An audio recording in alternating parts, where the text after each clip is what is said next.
కొంత ఆ విషయాన్ని మీకు వివరిస్తాను. రిఫరెన్స్ ఏం తీయొద్దు, నేను చెప్తాను వినండి. సగం వరకు స్టోరీ చెప్తాను, మీకు అది దానికి సంబంధించిన దేవుని ప్రేమ గురించి చెప్తాను. ఆమె హల్లెలూయా. ఒక ప్రాంతంలో, ఒక పట్టణంలో ఒక వ్యక్తి ఉన్నాడు. అతనికి ఇద్దరు కుమారులు, తన భార్య, తనకి ఇద్దరు కుమారులు. అయితే బాగా వినండి, బాగా అంటే బాగా వినండి. ఆ ప్రాంతంలో వాళ్ళు జీవిస్తూ ఉండగా ఆ పిల్లలు కొంచెం పెరిగి పెద్దవారు అయ్యారు. అయిన తర్వాత మనిషి ఆలోచన విధానం వేరుగా ఉంటది, దేవుని సంకల్పం వేరుగా ఉంటది. కానీ దేవుని సంకల్పాన్ని గుర్తించలేడు ఆ మనిషి. హల్లెలూయా. అయితే ఆ దేశంలో, ఆ ఊర్లో, ఆ ప్రాంతంలో కరువు వచ్చింది. అప్పుడు వాళ్ళిద్దరు భార్యాభర్తలు అనుకొని మరొక దేశానికి వలస వెళ్ళిపోయారు. ఏమైపోయారు? వలస వెళ్ళిపోయారు. హల్లెలూయా. వెళ్ళిపోయిన తర్వాత కొంతకాలం బాగానే ఉంది. ఏమైంది? కొంతకాలం బాగానే ఉంది. కొన్ని సంవత్సరాలు పోయిన తర్వాత ఆ పిల్లలు పెరిగి పెద్దవాళ్ళైపోయి వివాహాలు వయసుకొచ్చి వివాహాలు కూడా చేసుకున్న తర్వాత, అంటే ఒక 10, 15, 20 సంవత్సరాలు వాళ్ళు అక్కడ జీవించిన తర్వాత ఏమైందమ్మంటే, ఆ ఎవరైతే ఆ ఒక్క దేశంలో కరువు వచ్చిందని తన భర్తను తీసుకొని, తన పిల్లలు తీసుకొని ఏ స్త్రీ అయితే ఏదే దేశానికి వలసపోయిందో పిల్లలు బ్రతికించుకోవాలని, ఆమె అక్కడికి వెళ్ళిన తర్వాత ఏమైందంటే తన భర్త చనిపోయాడు. ఏమయ్యాడు? చనిపోయాడు. దేనికి చనిపోయాడని అందరూ అనుకోవచ్చు. ఆ దేశంలో కూడా కరువు వచ్చింది. ఏమొచ్చింది? ఆ దేశంలో కూడా కరువు వచ్చింది. కష్టపడి పని చేయాల, ఒకటి చేస్తే నలుగురు తినాల.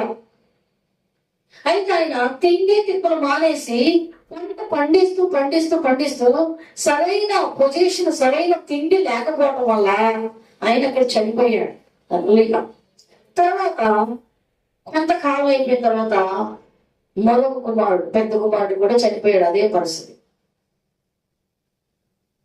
కుటుంబాన్ని పోషించుకోవాలా, నాన్నగారు చనిపోయారు, పరిస్థితులు బాగా లేవు. నేను చెయ్యాలా, ఇంటికి పెట్టాలా, పిల్లలకు పెట్టాలా, లేదు భార్యను పోషించాలా, లేదు తమ్ముడు పిల్లల్ని, తమ్ముడి కుటుంబాన్ని పోషించాలా. ఆ వ్యక్తి కూడా చనిపోయాడు. ఎన్ని రోజుల తర్వాత అంటే ఒక 10 నెలల తర్వాత. తండ్రి చనిపోయిన ఒక సంవత్సరం లోపు. అది అయిపోయిన తర్వాత మళ్ళీ 10 నెలలు, మళ్ళీ సంవత్సరం వచ్చే దగ్గర చిన్న కుమారుడు కూడా చనిపోయాడు. అయితే ఇప్పుడు అంటుంది, దేవుడు ఎందుకు నన్ను ఇలా చేశాడు? ఆయన కొన్ని ఆశీర్వాదాలు ఏమైనా ఉన్నాయా? కష్టపడి పండిస్తున్నారు, పంటకి ఏమైనా ఆశీర్వాదం ఉందా? పంట ఏమైనా పండుతుందా అంటే, ఎంత కష్టపడి ఎన్ని గింజలు చల్లినా, ఎన్ని విత్తనాలు వేసినా, ఏం చల్లినా మొక్క కూడా మొలగట్టలేదు. ఏం మొలగట్లా? చాలా మంది కూడా చాలా కష్టపడతారు, సంపాదించిన జీతంలో 1 రూపాయి కూడా ఇంటికి రాదు. వ్యవసాయం చేసినా రాదు, వ్యాపారం చేసినా రాదు, ఉద్యోగం చేసినా రాదు. దేనికి మనం కష్టపడుతున్నాం? ఎందుకు రావడంలా? రూపాయి ఎందుకు అప్పుల పాలవుతుంది? ఎందుకు రోగాల పాలవుతుంది? ఎందుకు లేకపోతే అనవసరమైన ఖర్చులకు వెళ్ళిపోతున్నాం? 50,000, 30,000, 40,000. ఈ రోజు కష్టపడి కూలి చేసేవాడు కూడా 60,000 సంపాదిస్తున్నాడు నెలకి. ఎంత? 60,000 సంపాదించట్లేదా? చాలా ఈజీ. పొలం అయితే 300, 400 గట్టి పనిచేస్తే 500. 500 అంటే ఎంత సంపాదిస్తాడు నెలకు వచ్చి? ఒక రోజుకి 500 కూలి అంటే నెలకి ఎంత సంపాదిస్తున్నాడు?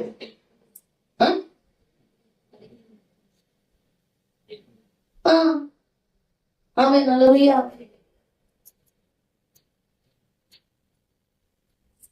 మరి అలాంటప్పుడు దేవుడు ఆశీర్వదించడం అంటే ఒకసారి ఆలోచించండి. అయితే ఈరోజు నెలకు 30,000 సంపాదించకుండా ఎవరు లేదు. నెల మొత్తం కష్టపడి అందరూ సంపాదిస్తున్నారు. కూలి పని చేసే వాళ్ళు కూడా సంపాదిస్తున్నారు. నెలకి 20,000 అంటే చాలా ఈజీ. ఆమె హల్లెలూయా. కానీ మన జీవితంలో తినడానికి కూడా తిండి లేదు, ఆశీర్వాదాలు లేవు. మరి ఆ ఇద్దరు కొడుకులు ఎలా చనిపోయారు? తండ్రి ఎలా చనిపోయాడు అంటే, ఇద్దరు కొడుకులు తిండి లేకపోవడం వల్ల చనిపోయారు. ఏం లేకపోవడం వల్ల? అయితే బాగా గమనించండి, ఆడవాళ్ళ విషయం, మగవాళ్ళ విషయం, కొన్ని విషయాలు మనం తెలుసుకుంటే, ఆడవారి కంటే మగవాళ్ళకి కొన్ని బాధ్యతలు ఉంటాయి. నానా టైం అయింది తిండి కానీ రారా అంటే ఒక దగ్గర పాటలో పడుకొని కానీ ఎక్కడికైనా వెళ్ళినప్పుడు తిండి కానీ రారా అంటే వాడు కనుక వాడు ఏం చెప్తాడు తెలుసా, ఇది అయిపోయినా వస్తా. ఏం చేస్తా? ఈ పైన అయినాక లేకపోతే ఒక బ్యాంకులో కానీ లేకపోతే ఇంకెక్కడైనా వర్క్ చేస్తుంటే వాళ్ళతో పాటు నా కొలీగ్స్ బ్రదర్ రా భోజనం చేద్దుగానంటే నాకు చిన్న వర్క్ ఉంది కంప్లీట్ అయినాక వస్తాను. లేకపోతే నాకు సార్ గారు పనప్ప చెప్పాడు చూసుకొని వచ్చి తింటా. లేకపోతే ఒక కూలి పని చేసేవాడు ఇది అయిపోయినాక వస్తా, ఇది అయిపోయినాక వస్తా, ఇది అయిపోయినాక వస్తా అని కొన్ని రోజులు వాళ్ళు చెప్పుకుంటూ పోతే నీ జీవితంలో ఎంత నష్టపోతున్నావు ఒకసారి ఆలోచించి. ఎందుకు ఆటంకాలు వస్తున్నాయి, ఎందుకు రోగాలు వస్తున్నాయి? సరిగ్గా నీ గురించి నువ్వు కేక్ తీసుకోపోవటం వలన. అయితే ఆ ముగ్గురు తండ్రి కొడుకుల జీవితంలో కూడా అదే జరిగింది. ఇప్పుడు కరువు వస్తే అందరూ చచ్చిపోవాలి కదా, వాళ్ళు ఎందుకు చచ్చిపోయారంటే సరిగ్గా ప్రయాణికి తీసుకోకపోవడం వల్ల, తినకపోవడం వల్ల, వాళ్ళ గురించి వాళ్ళు పట్టించుకోకపోవడం వలన వాళ్ళు ముగ్గురు కూడా 10 నెలలకు చనిపోయారు. అంటే ఆ భార్య ఏడుస్తుంది, అటు భర్త చనిపోయాడు, ఇటు 2 కొడుకులు చనిపోయారు. ఎందుకు దేవుడు నన్ను ఇలా చేశాడు, దేవుడు నన్ను ఎందుకు ఇలా మోసం చేశాడు, దేవుడు నన్ను ఎందుకు ఇలా చేశాడు అని ఆ బాధపడింది. ఎంత సంపాదించినా చూడండి, ఎంత కష్టపడినా, ఎన్ని సంవత్సరాలు వ్యవసాయం చేసినా 1 రూపాయి కూడా వాళ్ళు సంపాదించాల. ఏం సంపాదించలా? 1 రూపాయి కూడా సంపాదించలా. మరి ఎందుకు సంపాదించలేని అంటారు? చెప్పండి, మీకు తోచిన ఆలోచన చెప్పండి. ఎందుకు సంపాదించలేదు? పావుని ఎందుకు సంపాదించలా?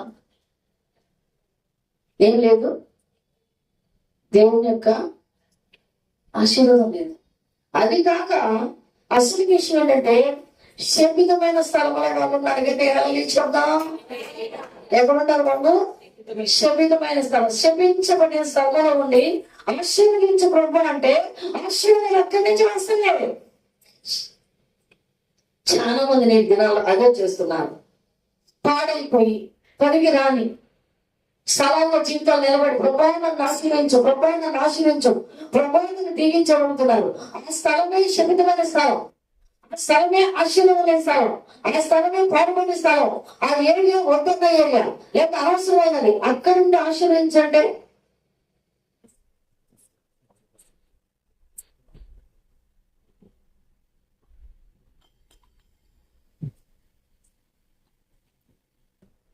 దేవుడు అంటాడు, పునాదులు పాడైపోయిన నీతిమంతులు ఏం చేయాలి? హల్లెలూయా.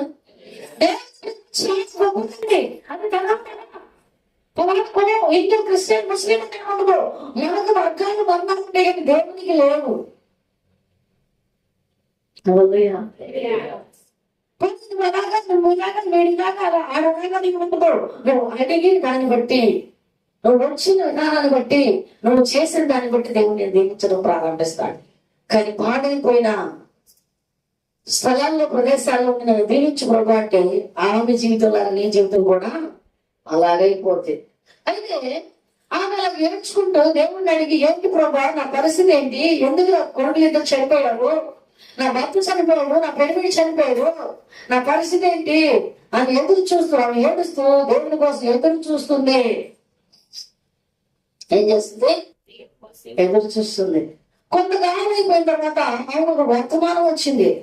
ఏంటి ఆ వర్తమానం అంటే దేవుడు తన దేశాన్ని ప్రజలను దర్శించాడని. ఏమొచ్చింది వర్తమానం?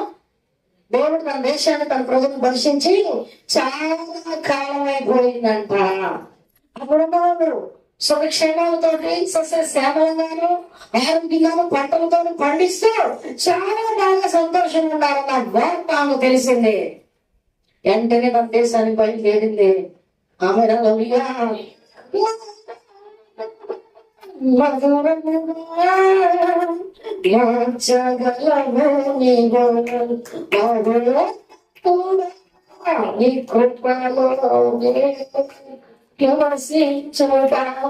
నా జీవిత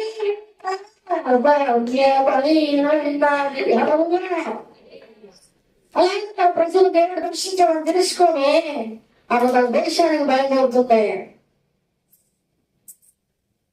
తన బెదవండి అంటుంది, నేను కూడా నీతో వస్తా, నా ఎమ్మడి రావద్దు, నేను నిన్ను పెంచలేను, నా వల్ల కాదు, నువ్వు వెళ్ళిపో, నీ తండ్రి ఇంటికి మరలు వెళ్ళిపోయి నీకు నచ్చిన వ్యక్తిని వివాహం చేసుకోమ్మా, నా కుమార్తె. హల్లెలూయా. కానీ తక్షణ కూడా అంటుంది, నీతోనే వస్తా, నువ్వెక్కడుంటే నేను అక్కడే ఉంటా, ఈ వయసులో నేను వదిలేసి నేను వెళ్ళటం అనేది చాలా కరెక్ట్ కాదు, అది అసంభవమైన విషయం, నేను వస్తాను, నీ ఎక్కడే నేను వస్తానని మాట్లాడుతుంది. తన కోడలు తీసుకొని తన దేశానికి వచ్చేసింది.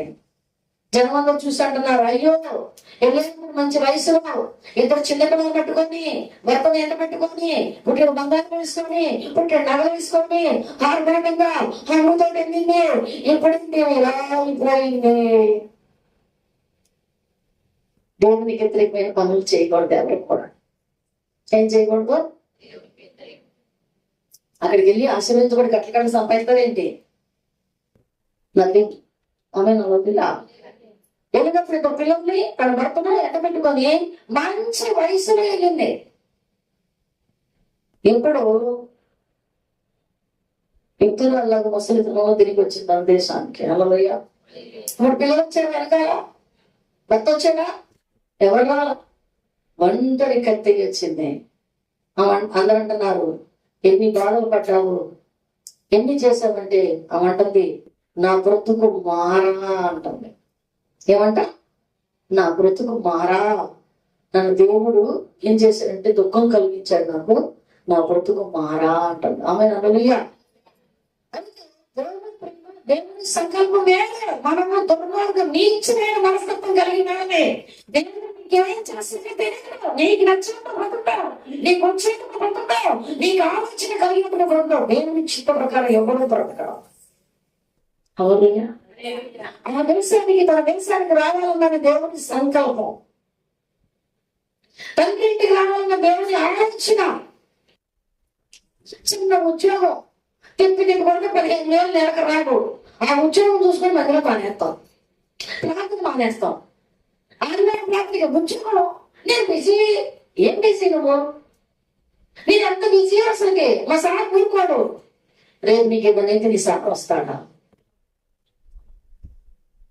హల్లెలూయా. హల్లెలూయా. ఆమె కూడా అదే చేసింది, నేను బిజీ. ఏంటంట?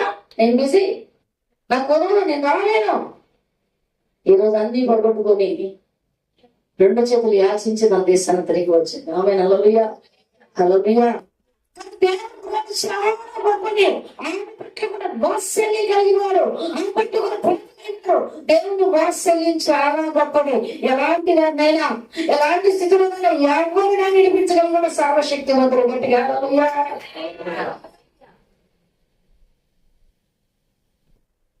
కొన్ని రోజులు అలా పోయింది, నడుచుకుంటూ ఆ దేశానికి చేరారు.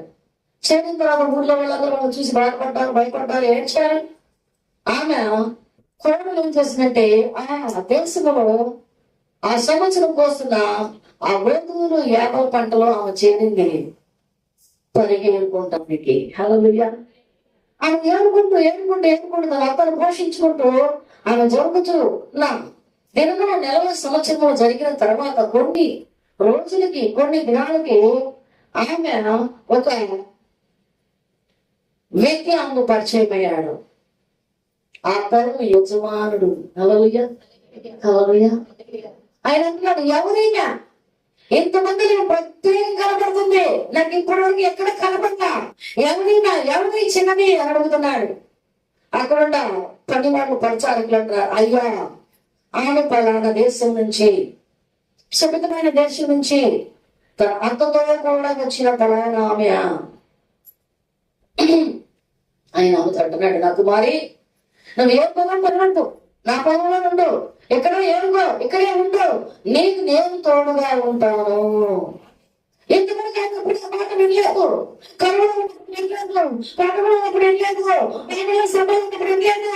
ఎవరు చెప్పని మాట ఆ వ్యక్తి ఆమెను చెప్పాడు.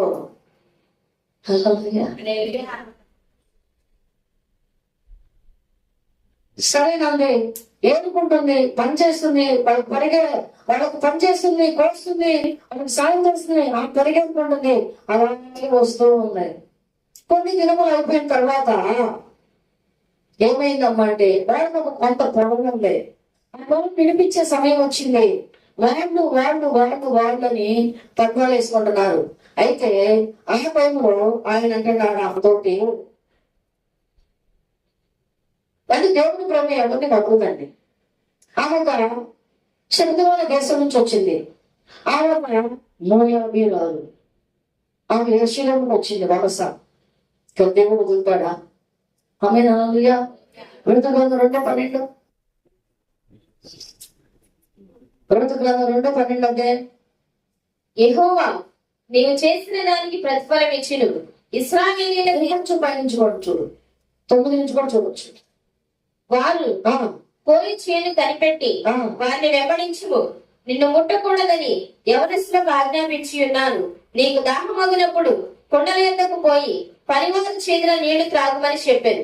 అందుకు ఆమె సాగిలపడి తల వంచుకొని, ఏమి తెలిసి పరదేశినైన నా యందు లక్ష్యముంచినట్లు నీకు కటాక్షం కలిగెను అని చెప్పగా, బోయాజు నీ పెనిమిటి మరణమైన తరువాత నీవు నీ అత్తకు చేస్తున్నదంతయు నాకు తెలియబడింది.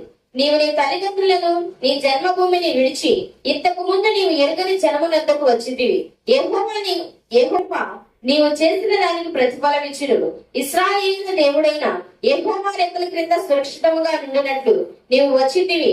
ఆయన నీకు సంపూర్ణమైన బహుమానం ఇచ్చిందని ఆమెకు ఉత్తరం ఇచ్చింది. ఆమె యవనస్తురాలు.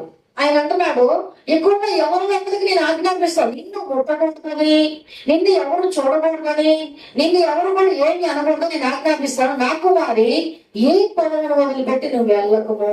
హల్లెలూయా. చూడండి, ఫస్ట్ నేను నీకున్నాను తోడన్నాడు. రెండోది, నువ్వు ఇక్కడ ఏడుకొని ఆమెను పెంచుకో, నేను నీకు తోడై ఉంటాను కనుక నీవు వదలవద్దు అంటున్నాడు. అంటే సేఫ్టీ, సెక్యూరిటీ కూడా ఇస్తున్నాడు. ఎవరన్నా ఆయన అంటే బోయాజ్. ఎవరు?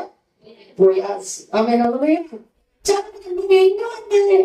హిందువులండి, మేము ముస్లిం అండి, మేము పలానండి. అసలు నీవు ప్రభువులో అమ్మ కలిగి ఉన్న వ్యక్తిగా ప్రభువుని నీ యొక్క తండ్రిగా రక్షకుగా అంగీకరించావా? అయితే నీ కుటుంబ మతంలో దేవుడికి సంబంధం లేదు, నీతోనే సంబంధం. ఆమె హల్లెలూయా. ఎవరితో సంబంధం? దేవునితోనే సంబంధం. అలాగే చేసి ఆయన అనేకమైన క్షేమం నుంచి, అనేకమైన సమస్య నుంచి, అనేకమైన బంధకాల నుంచి వినిపించి అన్నాడు, నువ్వు ఎప్పటివరకు ఎన్నడూ చూడని యొక్క దేవుని యొక్క రెక్కల మీదకి వచ్చావు, ఎవరి రెక్కల మీద నువ్వు సురక్షితంగా ఉంటావు. ఏముంటారంట? ఆమె హల్లెలూయా. ఇది దేవుని ప్రేమ. ఏంటంట? ఈ మీద సొంత నేను తర్వాత చెప్తా. దేవుని ప్రేమ ఎలా ఉంటుంది అంటే అది చాలా గొప్పగాను ఘనంగా ఉన్నది. నువ్వు దేవుడికి అదే ఇచ్చేటట్టు ఉంటుంది. కీర్తన గ్రంథము 121:1. కీర్తనలో 121:1. కొండల తట్టు నా కన్నులెత్తుచున్నాను, నాకు సహాయం ఎక్కడి నుండి వచ్చును? యెహోవావలనే నాకు సహాయం కలుగును. ఆయన భూమి ఆకాశములను సృజించిన వాడు. ఆయన నీ పాదము తొట్టిల్లనియడు. నిన్ను కాపాడువాడు కునుకడు. ఇశ్రాయేలును కాపాడువాడు కునుకడు, నిద్రపోచాడు. ఏమంటున్నాడు? కొండలతో మనం ఎవరు వైపు చూడాలా? ఇప్పుడు రూతు ఎవరు వైపు చూసింది? దేవుని వైపు చూసింది. బోయాజ్ అబ్బా భలే దొరికాడు, షావుకారు, ఉండవాడు, అంతస్తులు ఆయన నడక ఆయన సంగరేసుకోవాలి. దేవుని వైపు చూసింది. హల్లెలూయా. మనం ఏ విషయంలో ఎవరైనా చూడాలి? డబ్బున్న వైపు చూడకూడదు, ధర్మం వైపు చూడకూడదు, ఆస్తి పదవి పలుకుబడిన వైపు చూడకూడదు. మరి ఎవరైనా చూడాలి? ఆడవాళ్ళ ఎవరైనా కానీ దేవుడి వైపే చూడాలి. ఎవరైనా చూడాలి?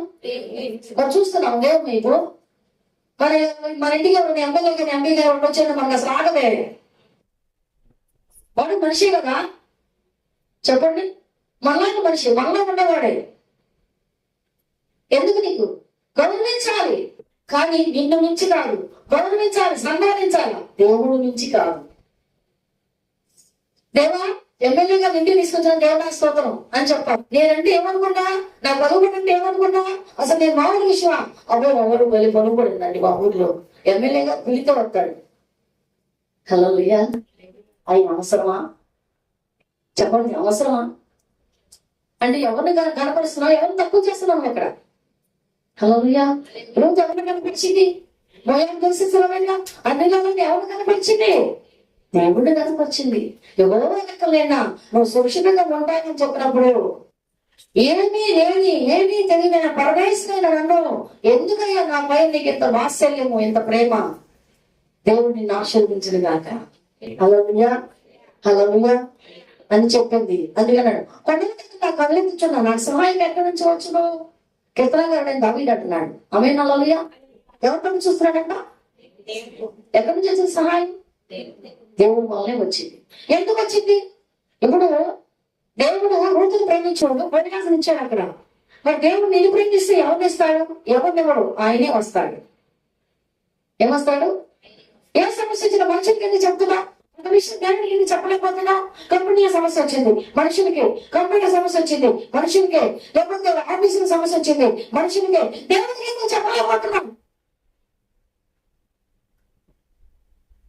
చేతకాక కుదరక ఎందుకు లేనా? ఏది వచ్చింది ఎవరికి చెప్పాలి? మనుషులకా దేవుడికా? ఎలా చదువుతున్నాం? దేవునికి, మనుషులకే చదువుతున్నాం. కానీ దేవుడికి చెప్పచ్చాడు ఆ సమస్యలు ఏంటి ఎప్పుడు చూడాలి. హల్లెలూయా. ఎలా చెప్పాలి? ఎందుకు చెప్పాలి? రీజన్ ఏంటి? చెప్పడానికి రీజన్ ఏంటి? కారణం ఏంటి? చూడండి యెషయా గ్రంథం కీర్తన గ్రంథం 91:14-16. మనం దేవుడికి ఎందుకు చెప్పాలి? అతడు నన్ను ప్రేమించుచున్నాడు గనుక నేను అతన్ని తప్పించేదని. చాలు. ఎందుకు తప్పిస్తాడంట? బోయజు రూతు ఎందుకు తప్పించాడు? అవును, ప్రేమించాడు, అందుకే తప్పించాడు. నువ్వు ఎవరైనా చూడాలి? దేవుడు చూస్తే సరిపోయిందా? ప్రేమించాలి. ఏం చేయాలా? ఎన్ని వచ్చినా నయోమి ప్రేమించింది. అందుకే నయోమి కుటుంబం, నయోమి వంశం, నయోమి కడుపు నుంచి వచ్చిన సమస్తం ఆశీర్వించబడింది. ఆమేన్, హల్లెలూయా. నేను అతన్ని తప్పించింది. ఎప్పుడు తప్పిస్తాడు? ప్రేమించినప్పుడా? ఇప్పుడు ఇంట్లో చాలా మంది మగపిల్లలు పనికి వెళ్ళట్లా, పని పట్టలేక ఇంట్లో ఏదో నా దగ్గర ఫోన్ కొట్టలేదు, ఫోన్ పట్టుకొని ఎక్కువ నొప్పుతున్నారు. 24 గంటలు ఇదే కూర్చో. హల్లెలూయా. అమ్మడు మీ నాన్నతో తమ్ముడు తిరిగిపోరా, తమ్ముడు మీ నాన్నతో తమ్ముడు తిరిగిపోరా, అది మీ నాన్న చిన్న తిరిగి అవ్వడం ఇంట్లో నుంచి ఎందుకని తప్పిస్తుంది? తన గుణాన్ని ప్రేమిస్తుంది. ఎందుకంటే వచ్చిన కానించి నీకు ఇదే కూర్చోము పెట్టావా, పేద వరకు వదిలేసావా, ఈ మాటలు నిన్ను తినేకపోతే బాధ ఉండదు. హల్లెలూయా. ఇప్పుడు ప్రేమించడం తప్పిస్తుందా? ప్రేమించడం తప్పిస్తుందా? ఆమేన్, హల్లెలూయా. ప్రేమించినప్పుడు భర్త కుటుంబాన్ని భరిస్తున్నాడా? ప్రేమించినప్పుడు భరిస్తున్నాడా? ప్రేమించినప్పుడు భర్త కుటుంబాన్ని పరిచేసి ఆ కుటుంబంలో సాకారిగా ఉండదు. ప్రేమించినప్పుడు ఉంటుందా? ఆమేన్, హల్లెలూయా. మరి ఇప్పుడు దేవుడు ప్రేమించినందుకు చేస్తాడా? ప్రేమించినందుకు చేస్తాడా? మరి మీకు చేయగలడు. నేను ప్రేమించలేదా? ఆయన ప్రేమించలేదా? చెప్పండి. నేనేం ప్రేమించట్లా, ఆయన ఎప్పుడు ప్రేమిస్తాడు. హల్లెలూయా. అతను ప్రేమించుతున్నాడు కనుక నేను అతను తప్పిస్తాను. ఆమేన్, హల్లెలూయా. తర్వాత అతడు నా నామమును ఎరిగినవాడు కనుక నేను అతన్ని గణపరిచేదను.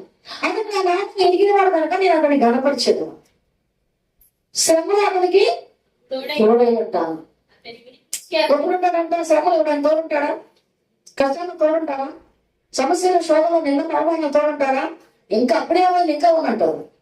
అక్క ఇంటికి పడుస్తుంటే అవునా చెల్లి సరే చూసావా అది ఇంకా అప్పుడేమైంది అనుకోదు, బస్ స్టాండ్ ఇంకా అవదా అంటారు. చెప్పుకోవడం ఎందుకు అనిపించబడలేదు? చెప్పుకోండి దేవుడు నా సూపరం కదా.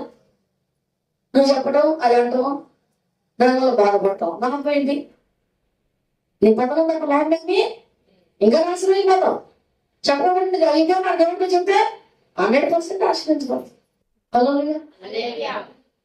శ్రమలో నేను అతను తోడై ఉంటా, అతను విడిపించి అతను గొప్ప చేస్తా. ఆమె హల్లెలూయా. దేవుని కంటే ఏం చేసేది? ప్రేమించినది. ఆమె హల్లెలూయా. దేవునికంట దేవుని ప్రేమ గొప్పది అంటున్నాడు ఇక్కడ. ఏం ప్రేమ గొప్పది? దేవుని ప్రేమ. అయితే దేవుడు మనకేం ఇస్తున్నాడని నీకు తెలుసా? మనకేం ఇస్తున్నాడని నీకు తెలుసా? అతని నుంచి గొప్ప చేస్తాను కదా, దీర్ఘాయుషిస్తాను అంటున్నాడు. దేవునికంటే నా దృష్టికి నువ్వు ప్రియమైన వాడు అంటున్నాడు. ఏంటంటే ఒకరితో నీకు ఎందుకయ్యా? నువ్వు ప్రేమించి నేను ప్రేమిస్తాను, నువ్వు అడుగు నేను ఇస్తాను. నువ్వు ప్రేమించి నేను ప్రేమిస్తాను, అడిగితే నేను ఇస్తాను. యెషయా 43:4 త్వరగా. యెషయా 43:4. నీవు నా దృష్టికి ప్రియుడమైనందున గరుడవైతివి. నేను నిన్ను ప్రేమించుచున్నాను గనుక నీకు ప్రతిగా మనుషులను అప్పగించుచున్నాను. నీ ప్రాణములకు ప్రతిగా జనములను అప్పగించుచున్నాను. ఆమేన్. హల్లెలూయా. నేను నా దృష్టికి ప్రేమించినగా గరుడవైతివి. నేను నిన్ను ప్రేమించుచున్నాను కనుక నీ ప్రాణాన్ని ప్రతిగా మనుషులను అప్పగిస్తున్నాను. నీ ప్రాణాన్ని ప్రతిగా మనుషులు అప్పగిస్తున్నాను. భయపడంతో నేను నీకు తోడై ఉన్నాను. ఆమేన్. హల్లెలూయా. ఎందుకని ఈ మాట చెప్పాడు? మన దేవుని దృష్టికి ఎవరమంట? ప్రియమైన వాడు. ఆమేన్. హల్లెలూయా.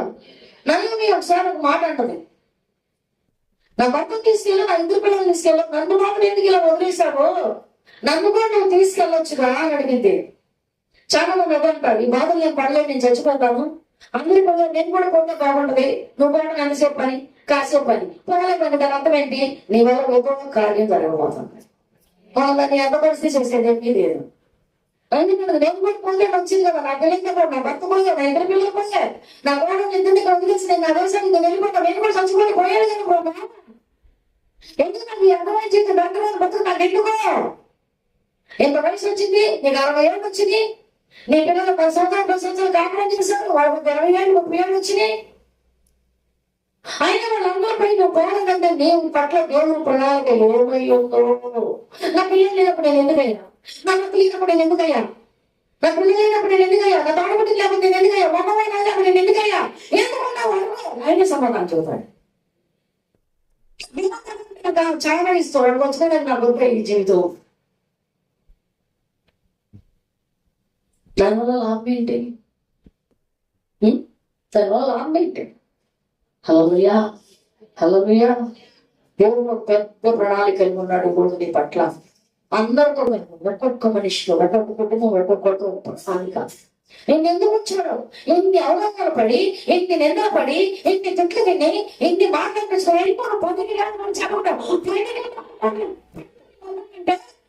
నా పట్ల దేవుడు ప్రణాళిక ఇవ్వబడి ఉన్నాయి. హల్లెలూయా అని ఎప్పుడైనా అనుకున్నావా? మరి ఎందుకంటే నేను పోషించుకొని నాకు రోగం వచ్చిపోతే బాగుంటుంది, నేను అలా పోతే బాగుంటుంది, నేను ఎలా పోతే బాగుంటుంది, నేను పోతే అసలు ఎటువంటి కష్టాలు ఉండవు. ఎవడైనా ఎప్పుడో ఒకసారి పోయేదే. దానికి ముందు ఎలాగలేదు, ఎవరికైనా మొహమాటం ఉంటుంది, మరణానికి మొహమాటం ఉండదంట. ఎప్పుడైనా దానికి ఎప్పుడైనా ఉండదు. ఎందుకంట కష్టాలు పోతే పోతే బాగుంటుంది, చదివితే పోతే బాగుంటుంది, పరసం పోతే పోతే బాగుంటుంది. ఏమి బాగుంటుంది? మన వస్తే మేము తిరిగి హల్లెలూయా. హల్లెలూయా. నన్ను ఎందుకు ఉంచావు ప్రభా? నన్ను అనవసరం ఉంచావు బిడ్డ అంటే ఆయన తెలియదా? ఏం ప్రార్థన? ఏదో ప్రార్థన. అసలు ఎందుకు చేయాలి ఆ ప్రార్థన? దానివల్ల అర్థం ఏంటి? ఎందుకు చచ్చిపోవాలి? ఎన్ని పెంచడానికి మీ అమ్మమైనా ఎన్ని కష్టాలు పడ్డారు, ఎన్ని పూటలు తిండి మానేశారు, ఎన్ని పూటల తిప్పలు మానేశారు. అడుక్కు పెట్టి కూడా పెంచిన వాళ్ళు ఉండాలి కదా పిల్లల కోసం. ఎందుకు చచ్చిపోతాను? ఈ ప్రేమించిన వాడి కోసం చచ్చిపోతారా? నేను అర్థం చేసుకుని బయట కోసం చచ్చిపోతారా? ఎందుకు చచ్చిపోవాలండి? నిజంగా నేను మాట్లాడిన అబద్ధాలు చెప్పండి, చెప్పండి. ఎందుకు చచ్చిపోవాలి? నేను కూడా ఒకసారి అంటాను అనుకుంటా, ప్రభు నేను కూడా చచ్చిపోతే బాగుంటుంది. ఎందుకు బాగుంటుంది? బాగా పిల్లలు పోతే పోయాడు. ఎవరు పోయినా కానీ మనం ఉన్నామంటే దేవుని ప్రణాళిక ఏదో ఉంటుంది. హల్లెలూయా. హల్లెలూయా. హల్లెలూయా అన్న ఆలోచన మనకు అన్నాడు, నేను నేను తప్పిస్తానంటున్నాడు. ఏం చేస్తారంట? తప్పిస్తా. నాకు మొరపెట్టు, నేను ఉత్తరిస్తా, నేను తప్పిస్తా, శ్రమలో నేను తోడై ఉంటా, నా లక్ష్యం నేను చూపిస్తా. అంతేకాకుండా నీవు నా దృష్టికి ప్రియుడు ఉన్నందులో గరుడవైతివి. నేను నిన్ను ప్రేమిస్తున్నాను అనుకో, నీ ప్రతి ఎంతమందిని అప్పచెప్తాం, నిన్ను మాత్రం అప్పచెప్పను. మనం అనుకుంటాం, అదే మనకి ఎమ్మెల్యేతో రికమెండేషన్ ఉన్నప్పుడు తప్పించుకున్నాను, నీకు బాగుందా? ఎమ్మెల్యేకి దింకోలేదు, బాగుండలేదు, నీకేమైనా రికమెండేషన్ చేస్తాడు? అవును, ఎప్పుడైనా లేదు. ఎవడైనా 5 మినిట్స్ అయినా ఎవరైనా కానీ ఆ టైంలో పట్టుబడాలంటే పట్టుకోవాల్సిందే. కానీ ఎవరి రికమెండేషన్ ఉందంటే ఎవరి రికమెండేషన్ దేవుని హస్తం అని తోడుగా. హల్లెలూయా. అందుకు తప్పించుకున్నావు. ఆయనకి దిక్కు దేవాలయం నేనేం తప్పుతాడు. ఇక్కడ ఏమంటున్నాడు ఆయన? నీవు నా దృష్టి ప్రియులని గౌరవలేదు. నేను నీ ప్రాణాన్ని కొద్దిగా జన్మలు అప్పు చెబుతున్నా అంటున్నాడు. అంటే దాని అర్థం ఏంటి? ఎంతమంది పోవడానికి ఇష్టపడుతున్నాడు, నిన్ను పోవడానికి ఇష్టపడట్లా. నువ్వు పోవడానికి ఇష్టపడట్లా అంటే నేను తప్పించినట్టు తప్పినట్ట. హల్లెలూయా. అయితే దేవుడు చేసే కార్యాలు ఎలా ఉంటాయి అన్నది ఎవరికి అర్థం కాదు, ఎవరికి తెలియదు. ఆమేన్. హల్లెలూయా. చూడండి 1 కొరింథీ 2:9. ఇందును గూర్చి దేవుడు తమ్ము ప్రేమించు వారి కొరకు ఏవి సిద్ధపరిచెను అవి కంటికి కనపడలేదు, చెవికి వినపడలేదు, మనిషి హృదయమునకు గోచరం కాలేదు అని వ్రాయబడి ఉన్నది. మనకైతే దేవుడు వాటిని తన ఆత్మ వల్ల బయలుపరిచి ఉన్నాడు. ఆ ఆత్మ అన్నిటిని దేవుని మర్మములను కూడా పరిశోధించుచున్నాడు. ఒక మనిషికి సంగతులు అతనిలో ఉన్న మనుషాత్మకే గాని మనుషులను మరి ఎవరికి తెలియను. అలాగే దేవుని సంగతులు దేవుని ఆత్మకే గాని మరి ఎవరికి తెలియదు. ఆమె హల్లెలూయా. అది ఒక లేఖ, లేదా ఒక పత్రం. ఏమంటున్నాడు? ఇంతకు గురించి దేవుడు తాను ప్రేమించే వారి కోసం ఏమి సిద్ధపరిచినో అది కంటికి, చెవులకు, హృదయానికి గోచరం కాలేదని రాయబడి ఉంది. దేవుడు అన్నింటికో ఇస్తున్నాడు. ఇక నేను వాక్యంలోకి వెళ్ళదు, 1వ వాక్యం ముగిస్తాను. నేను బాగా అయితే దేవుడు ఏం కార్యం చేస్తున్నాడు అన్నది ఎవరికైనా తెలుసా? ఎవరైనా గ్రహించారా?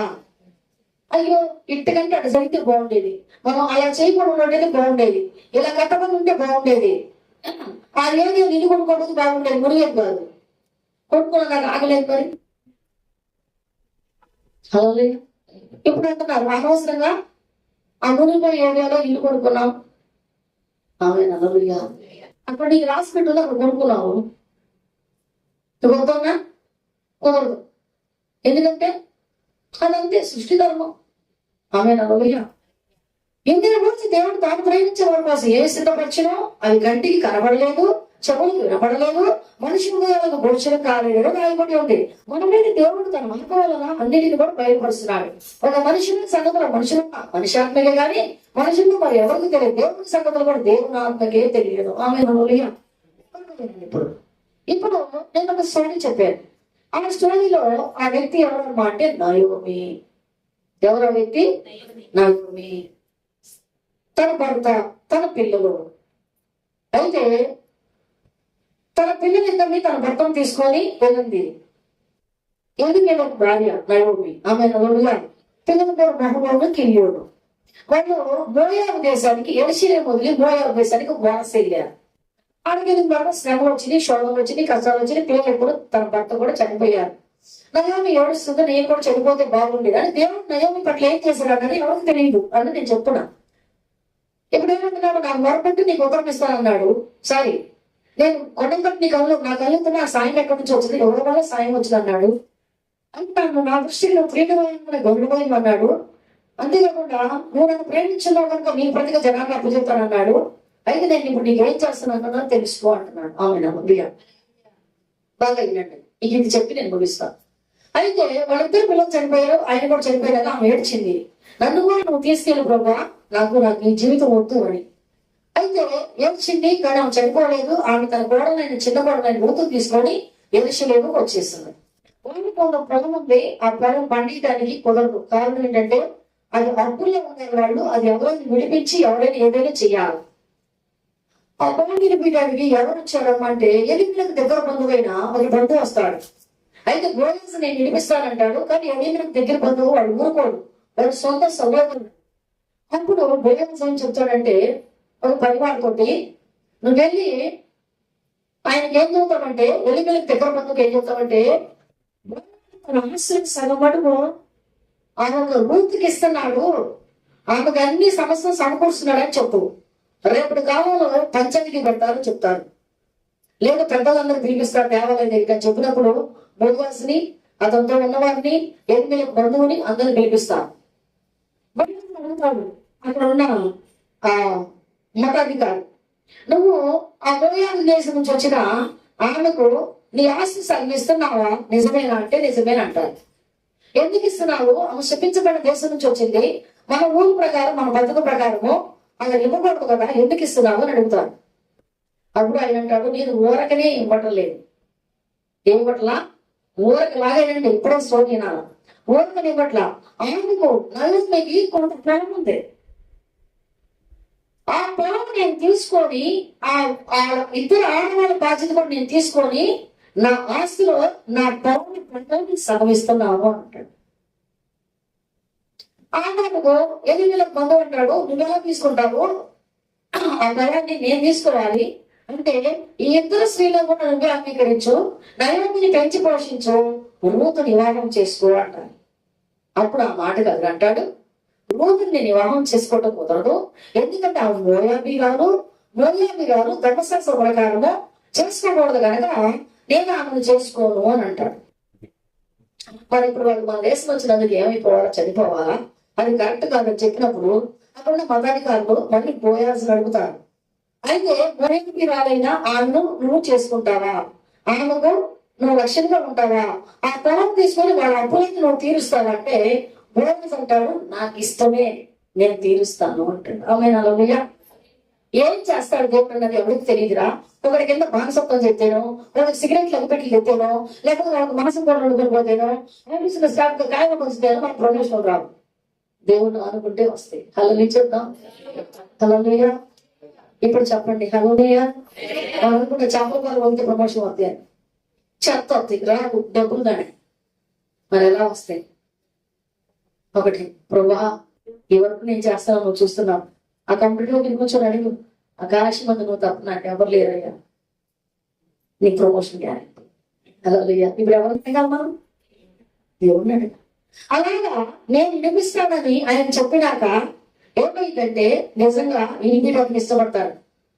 అప్పుడు బోయజు తనకున్న సమస్యను పణంగ పెట్టి రూతును తన కుటుంబాన్ని విడిపించి ఆ పొలం కూడా ఆయన స్వాధీనపరుచుకొని ఆ అప్పులను తీర్చి ఆమెను తన భార్యగా అంగీకరిస్తాడు. హల్లెలూయా.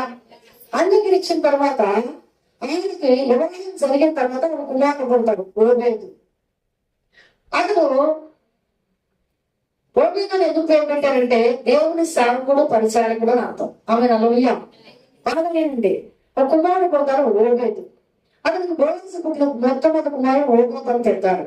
ఓబేదు పెరిగి పెద్దవాడు అంటే దేవుడు ఆ దేశంలో ఉన్నప్పుడు, ఆ యొక్క నయం చేసినప్పుడు నయం ఏడుపు ఎదురు చూడటం, తన కుటుంబం గురించి, తన భర్త గురించి, తన ఎదురు గురించి, తన చదువుకోకుండా ఎందుకు ఉండాలని ప్రణాళిక చెప్తున్నాను. అయితే ఓబేదు పేరు పెడతారు.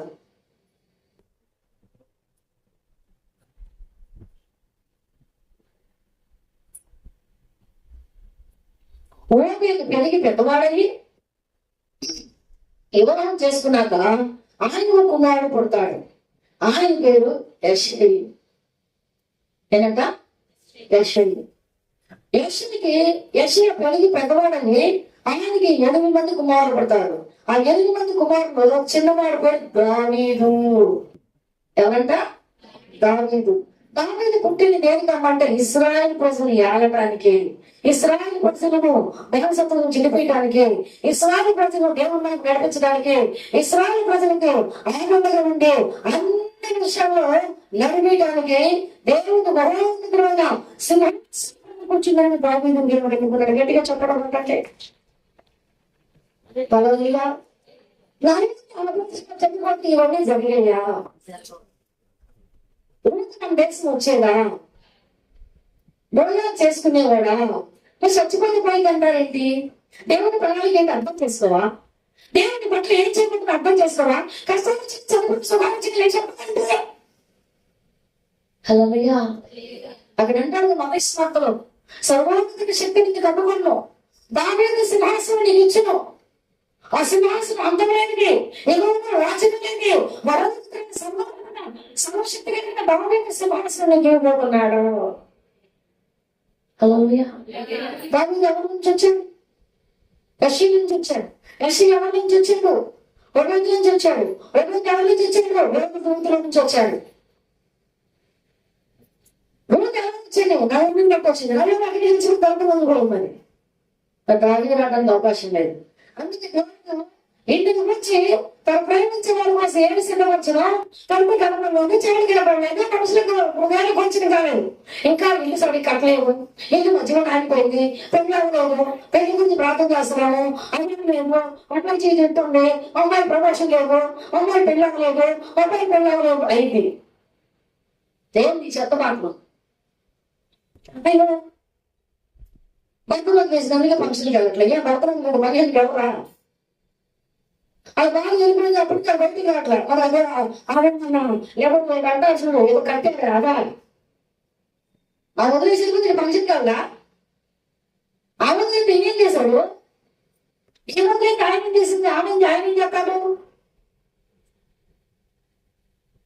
చిన్న చిన్న కట్టుబాట్లు, చిన్న చిన్న మాటలు దానివల్ల నష్టపోయాను. దేవుడు నీకు ఏమి ఇస్తున్నాడో చూసుకో, నీ పట్ల ఏం ప్రణాళిక కలుగున్నాడో చూసుకో. అందుకే దేవుడు ఇండియన్ గురించి దేవుడు తాను ప్రేమించే కోసం ఏం ఇస్తున్నాడో ఎవరికి అర్థం కాలేదు. హృదయాలకు కొంచెం నువ్వు ప్రతి ఈ రోజు అంటే నీ తల్లిదండ్రులు అందరూ చచ్చిపోయి, నీ కుటుంబం అందరూ పోయి, అందరూ బాధలు పోయి, నీకు మాట్లాడుకుంటున్నావంటే నీ పట్ల కలిగి ఉన్నాడని అర్థం. అర్థమైన గట్టిగా వెళ్ళలేయా? ఇప్పుడు చచ్చిపోతా ఉంటాడు చెప్పండి. రోగాలు ఉందని బాగుపడతావు,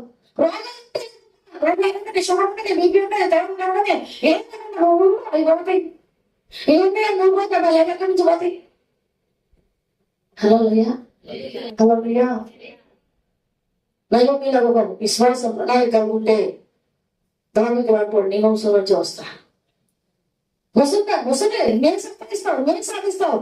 ఆ ముసలిగా ఏం సాధించలేదు. కానీ ఏమి ఆమె బలమైన వ్యక్తిని ఇచ్చాడు రూతుని, ఆమె బలమైన వ్యక్తిని ఇచ్చాడు బోయజుని, ఆయన బలమైన వ్యక్తిని ఇచ్చాడు ఓబేదుని, ఆయన బలమైన వ్యక్తిని ఇచ్చాడు యెషూని, ఆయన ఘనమైన కొడుకుని ఇచ్చాడు దావీదుని.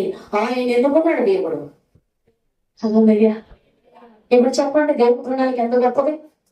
అప్పుడు నేను చచ్చిపోయి, రోగాలు వచ్చి చచ్చిపోయి, తిట్టారని చచ్చిపోయి, నేను వేసిన చచ్చిపోయి, రెండు బాగా చచ్చిపోయి, ఇల్లు బాగా చచ్చిపోయి, ఇల్లు కట్టలేదని చచ్చిపోయి, ఎన్నిసార్లు చచ్చిపోతావు?